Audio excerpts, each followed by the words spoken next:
Willkommen zurück bei Timeout Racing. Samstag, 8. Januar, wir verlassen das Camp in Alula und fahren nach, ich habe es mir rausschreiben müssen, nach Al-Hanakia. Vermutlich spreche ich es falsch aus, aber ich blende euch mal jetzt die Route ein.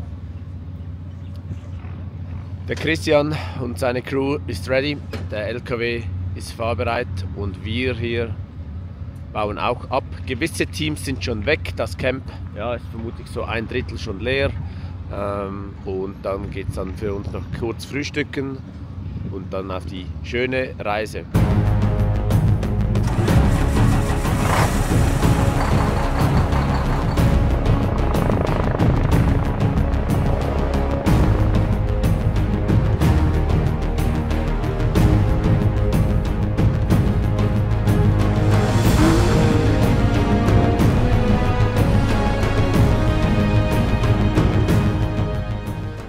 Wir haben keinen Platz mehr.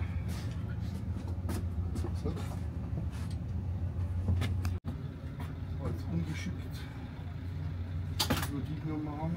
Nehmen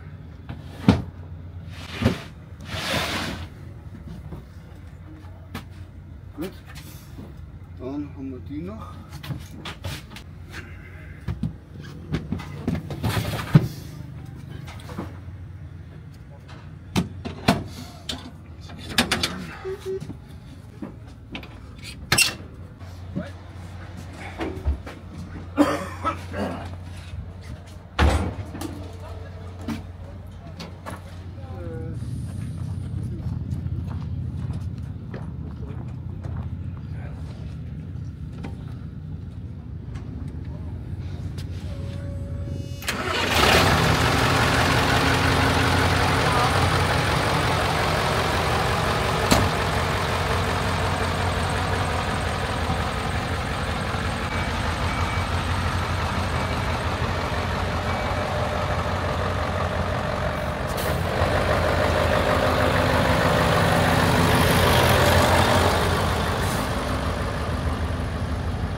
Also wie ihr euch vorstellen könnt, kostet so ein Dakar-Einsatz natürlich auch richtig Geld, aber dank unserer großen Sponsoren konnten wir einen Teil davon auffangen, aber es sind eben nicht nur die großen, sondern auch viele, viele kleine Helfer, Technikpartner, Sponsoren, die dazu beitragen, dass wir unseren Traum erfüllen können, und dafür sagen wir vom ganzen Team wirklich herzlichen Dank an euch alle. Es gibt jetzt eine Konzeptänderung. Wir befüllen alles vorne, von vorne nach hinten, und schließen dann am Schluss einfach den Heckdeckel, also dass wir vorne gar nicht mehr reinkommen. Aber das ist schon sehr angenehm, hier alles auf den Ladedeckel und dann hoch und rein. Anstrengend ist es trotzdem.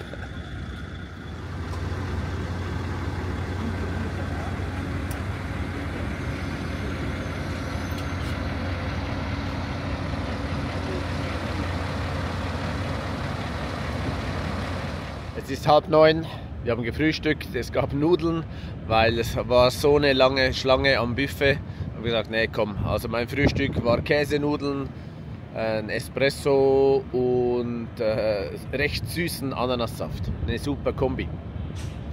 Für uns heißt es jetzt abfahren von Alula. Die Autos, die sind noch da, also die schnellen Autos, die sind noch da, die Side-by-Side sind noch da, sowie auch die schnellen LKWs. Könnten wir wieder an den Start gehen, möchten wir aber nicht, weil dann zeitlich, das geht jetzt noch eine Stunde, bis die starten, und so lange möchten wir jetzt nicht noch aufwenden. Für uns heißt es losfahren.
11:30. Wir sind gut vorwärts gekommen. Wir sind auf der Suche nach Diesel. Das haben wir gefunden, aber jetzt sind wir auf der Suche nach Diesel und Kreditkartenzahlungsmöglichkeiten. Schwierige Kombination, aber da hat es viele, die anstehen. Das heißt, könnte gut sein, dass das klappt. Also so eine lange Schlange, aber es hat keinen Diesel. Weiter geht's.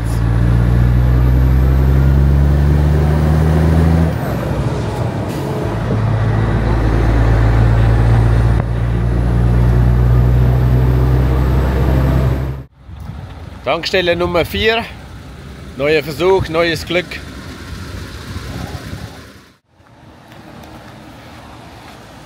Nur Cash. Nur Cash. Yes. Versuch Nummer 6. Wir haben Diesel- und Kreditkartenzahlungsmöglichkeit gefunden. Jetzt werden beide Tanks aufgefüllt.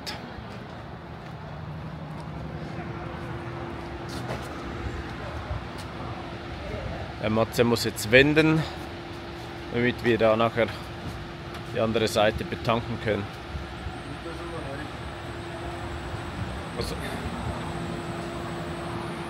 Was sagst du? Nee, zahlt mit Karte. Ja, willst du nicht beide befüllen?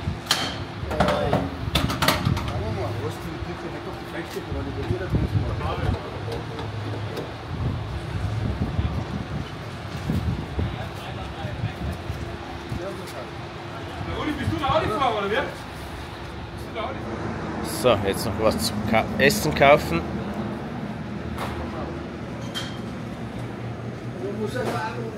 Das Fladenbrot, das könnten wir nehmen. Ding wollte noch Kleenex. Der Christian. Sehr gutes Sortiment, Spielzeug, Essen. Das Modell habe ich 2022 gekauft, da von der Thermoskanne.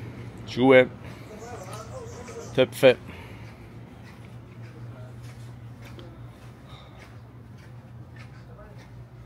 Koffer. Wo sind sie? Da.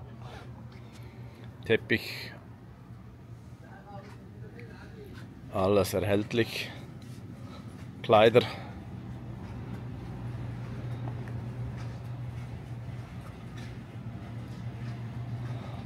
Irgendwas zum Beißen. Chips und so haben wir im Auto, aber das ist nicht das, was ich suche. Etwas, das nährt. Vielleicht Joghurt.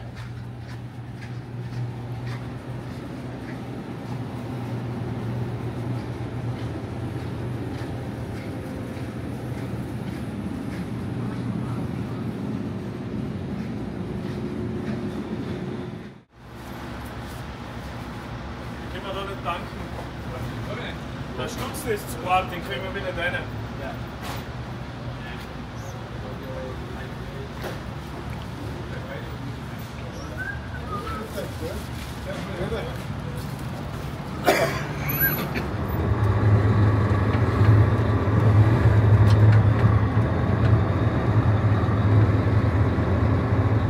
Die letzten paar 100 Meter bis zum Camp. Da auf der linken Seite. Das ist wirklich eine kleine Stadt, he? Ja.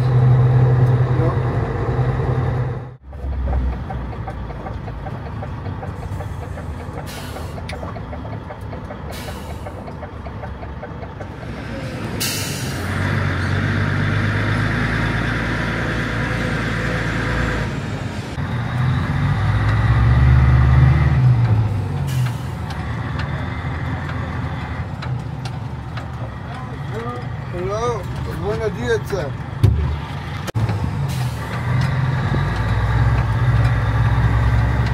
Der da vorne auf dem Elektrobike zeigt uns unseren Platz. Wir haben aber vorgängig schon die Karte bekommen und wissen so grob, wo das ist. Reihe 9 links. Aber so steht es auf dem Plan. Vielleicht hat es noch was geändert.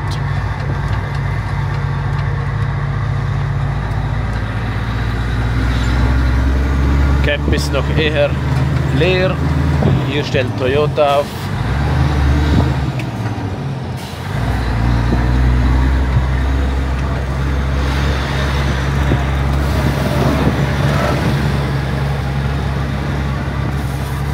Bei KTM alles schon aufgebaut.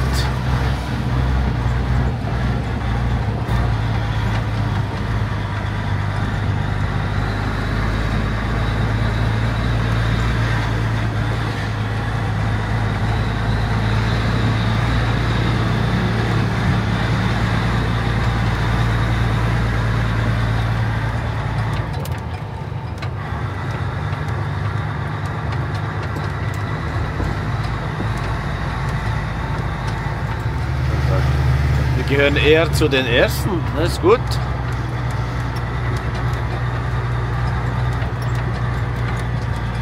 So sieht das leer aus.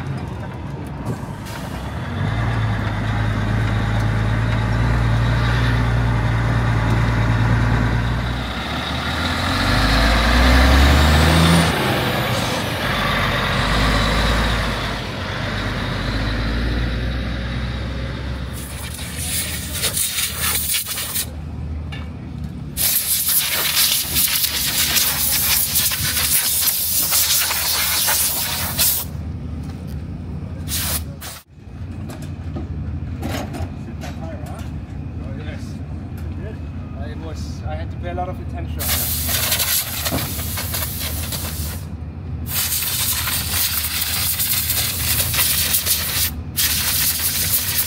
Servus Leute, Stage 1 fertig. Bin super glücklich, mal aus der Rallye Dakar Stage gefinisht zu haben.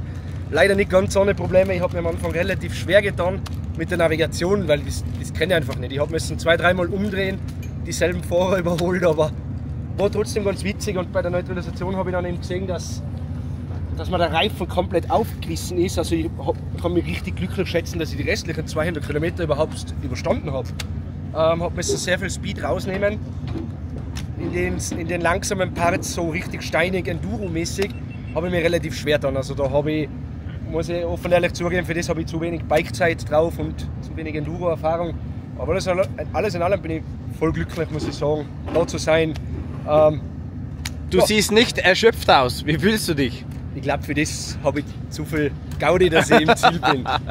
Sehr gut. Nein, ist natürlich mit hartem Training verbunden. Also, natürlich mache ich irgendwo fertig, aber nicht einmal körperlich, sondern das Mentale. Es ist unglaublich, was das mit deinem Kopf macht.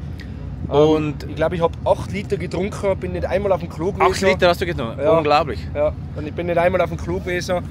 Zwischendrin Müsli-Riegel, Energy Bars, Dextro Energy, Koffeinbooster, alles mögliche, wirklich, um kopflich fit zu sein. Aber das war so cool, ich bin heute neben Lava hergefahren. Ich habe nicht einmal gewusst, wie Lava ausschaut, aber sehr geil. Also Wahnsinn, hat richtig Spaß gemacht.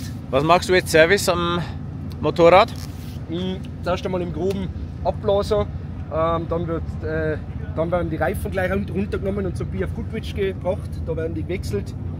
Ich tue in der Zwischenzeit ein bisschen sauber machen das Motorrad und die neuen Reifen reinstecken. Wir haben ein zweites Paar auf Spare Wheels dabei.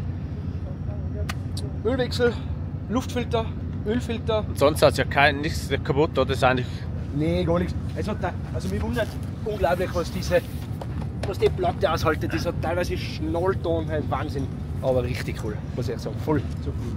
Weißt du schon etwas über die morgige Strecke? Nein, gar nichts. Habe ich mich auch noch nicht informiert. Ja, muss jetzt mit dem Kopf eben da bleiben. Gut, also. Jetzt geht es leider auch nicht zum Ausrasten, jetzt geht es gleich zum Service. Okay. Aber ich tue es ja gern. Geben wir die Zeit. Vielen Dank für die Infos. Danke, danke. Danke fürs Verfolgen. Freut mich voll, dass es euch so gefällt.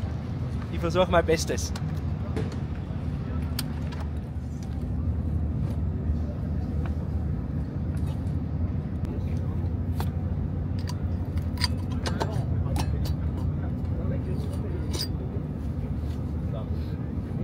Yes.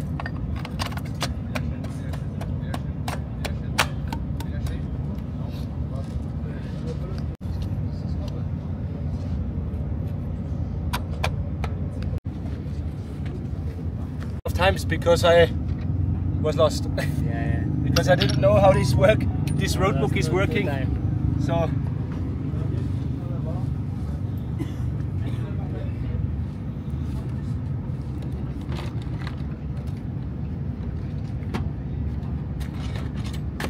Wie in den vorhergehenden Videos erwähnt, verlosen wir 6 von diesen Caps. Diese Caps sind teilweise schon von Topfahrern unterschrieben, 2 fehlen wir noch. Und wenn ihr teilnehmen möchtet, dann merkt euch die Nummer, die ich jeweils explizit in einem Video erwähne, an jedem Renntag. Zählt die Nummern zusammen und unter allen Zuschauern, welche am Schluss die richtige Summe haben, werden dann die Caps verlost. Und da wir heute bei Tobi sind, würde ich sagen, starten wir heute mit der Nummer 96. So, wir haben jetzt ein eigenes Team gegründet. Wir starten in der Pocket Bike Kategorie. Ne, der will nicht mehr. Wir schauen da, ob wir den zum Laufen bringen.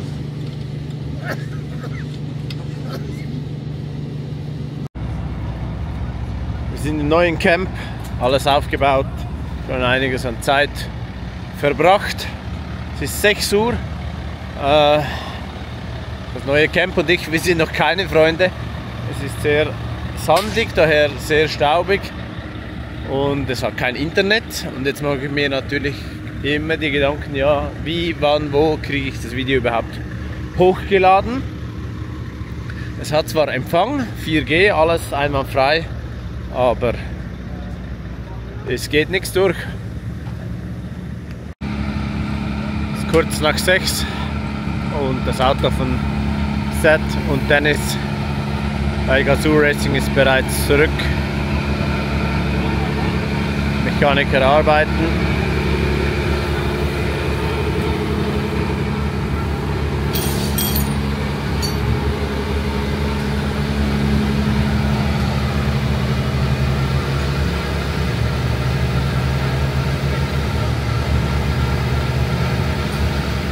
Die LKW-Etappe von heute für die schnellen LKWs wurde gekürzt, weil sonst das Risiko zu groß wäre, dass viele zu spät bei Nacht ins Biwak kommen. Auch generell jetzt sind sehr wenige Fahrzeuge da. Classic kommen immer noch rein und von den schnellen Autos sind sehr wenige da, denke ich mal nur so vielleicht 10 oder ja, vermutlich die 10 schnellsten. Noch zur Erklärung, wenn man im Prolog gewonnen hat, die ersten 10 starten dann, das wurde gedreht, also wer gewonnen hat im Prolog startet als 10., der als 2. startet als 9. und so weiter.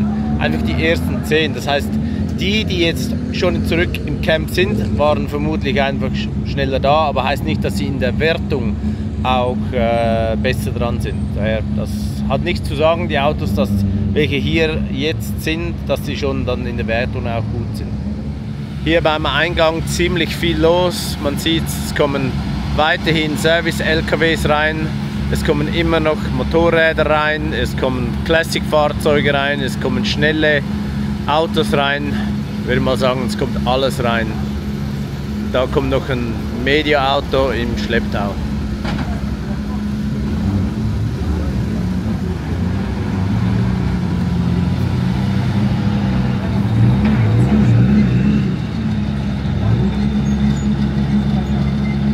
Da geben die Fahrer wieder die Zeitkarte ab, werden Daten ausgelesen und dann zurück ins Camp.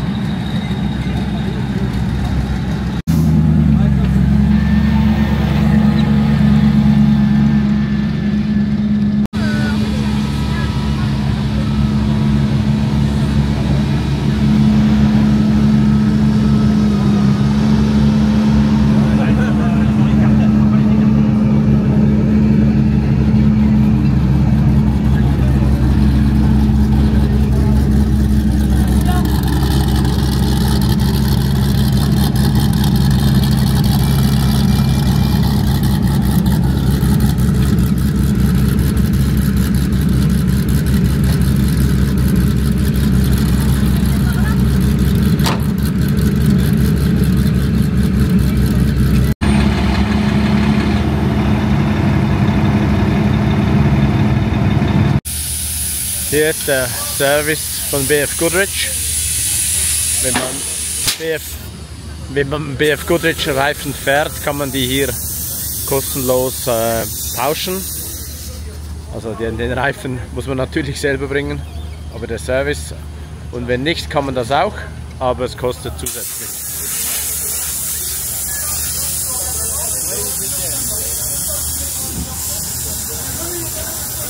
Und so wie die ausgerüstet sind, also das ist viel professioneller als das letzte Mal. Hat sogar noch einen großen Andrang. Klar, die großen Teams haben eigene Geräte dabei, aber für die kleineren ist es sicher viel einfacher, da die Reifen zu wechseln. Also es geht da hoch, zack, zack, oben rüber, wieder runter und kann man es wieder mitnehmen.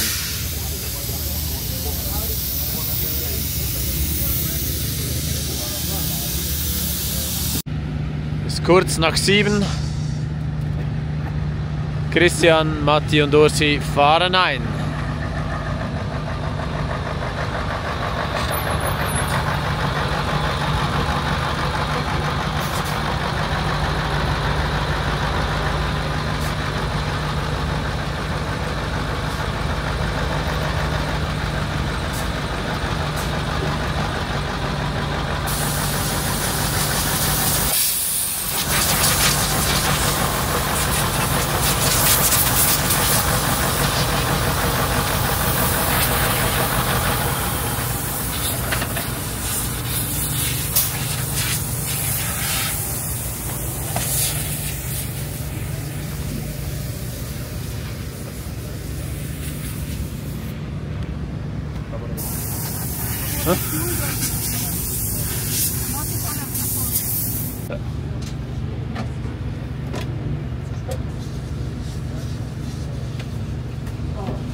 Also die Crew ist richtig fertig. Mal schauen, ob wir da noch ein Statement rauskriegen. Wir versuchen es mal. Christian, was magst du sagen? Nix. Nix.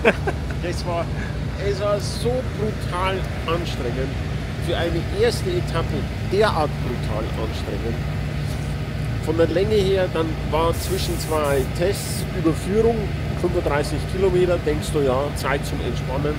Das war das härteste von allem, über die Röllfelder in Schrittgeschwindigkeit, so den Berg rauf, dass wir uns wundern, wie das die zweiradgetriebenen Autos schaffen sollen. Also für eine erste Wertungsprüfung extrem hart. Ich bin jetzt auch nudelfertig, gebe ich zu. Dann habe ich es Gott sei Dank jetzt zurück ins Biwak gefahren, weil ich habe Kopfweh gekriegt und von der ganzen Konzentration, also es war heftig. Also jetzt duschen, essen, schlafen, so in der Reihenfolge. Ja, so ungefähr. Ursi, wie war es für dich?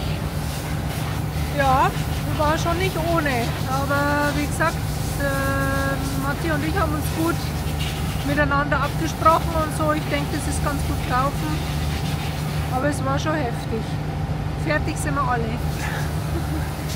Gut, dann morgen wird es vielleicht mal schauen. Weiß ich nicht, vielleicht sieben die gleich derart brutal aus, dass die sagen, in den ersten 3-4 Tagen fallen wir gleich die aus, die ihre Fahrzeuge nicht vernünftig vorbereitet haben. Wird man sehen. Hoffentlich hält unsere durch. Aber geht aufs Material brutal. Habt ihr noch Fahrzeuge gesehen, die auf der Strecke stehen? Ja, genügend.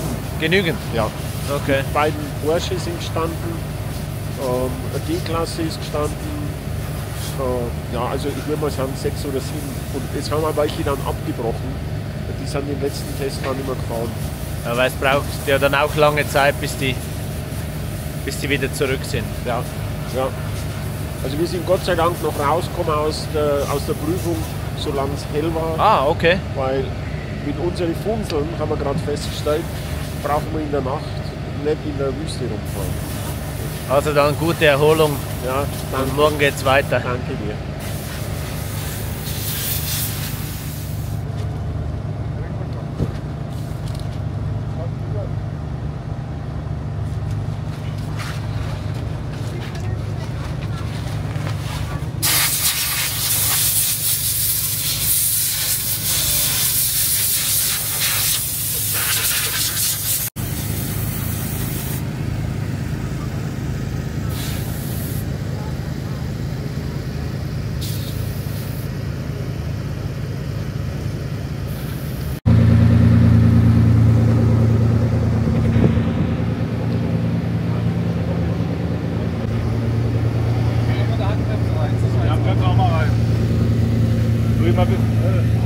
machen, aber nicht aus der Schiedsrichter.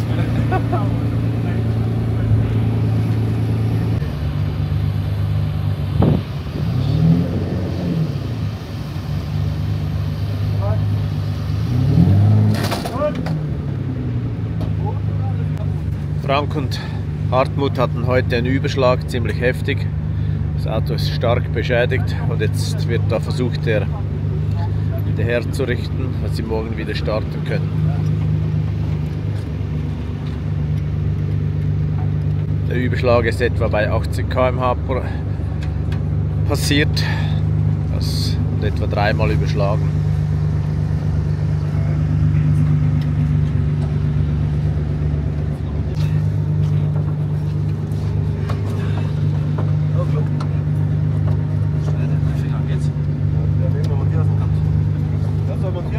Ah, ich hab's. Ja.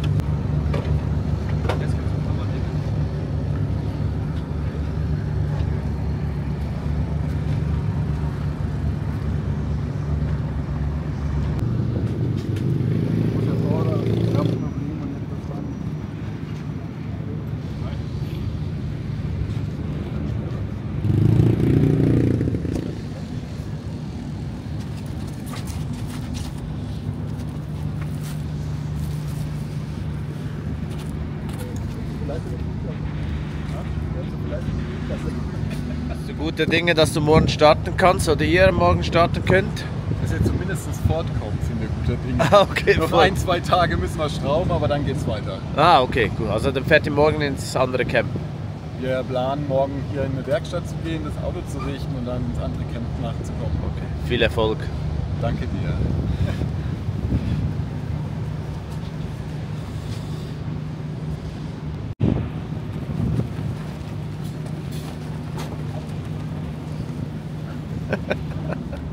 Das heutige Video geht zu Ende.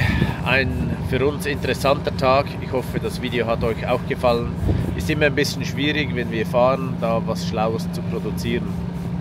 Gerne möchte ich auch noch Danke sagen für die vielen Produkte, insbesondere das T-Shirt, die bei uns im Shop bestellt. Der Shop ist in der Videobeschreibung und bei euch wird ja auch die T-Shirts oder der Shop angezeigt. Ich glaube, das funktioniert nur für Kunden oder für Zuschauer aus der EU. Aus der Schweiz geht es nicht, das weiß ich, aber da kann ich sonst sicher auch mal weiterhelfen, wenn ich dann wieder zu Hause bin. Herzlichen Dank, das war einfach mal so eine Idee, ob das funktioniert und es hat sehr großen Anklang. Besten Dank dafür. Morgen geht es für uns weiter, wir stehen sicher etwa 6 Uhr wieder auf, packen wieder alles zusammen und dann sind es rund 500 und irgendetwas Kilometer. Für uns heißt es jetzt schlafen gehen. Ich habe keine Ahnung, wann dieses Video online ist, weil ja, wir haben kein Internet hier. Ist für alle ein bisschen schwierig. Auch Daten, die man eigentlich sonst brauchen würde für die Rallye, kriegt man jetzt nicht. Vielen Dank fürs Zuschauen. Wenn euch das Video gefallen hat, wie immer ein Like, kommentiert das Video und abonniert unseren Kanal. Besten Dank und bis morgen.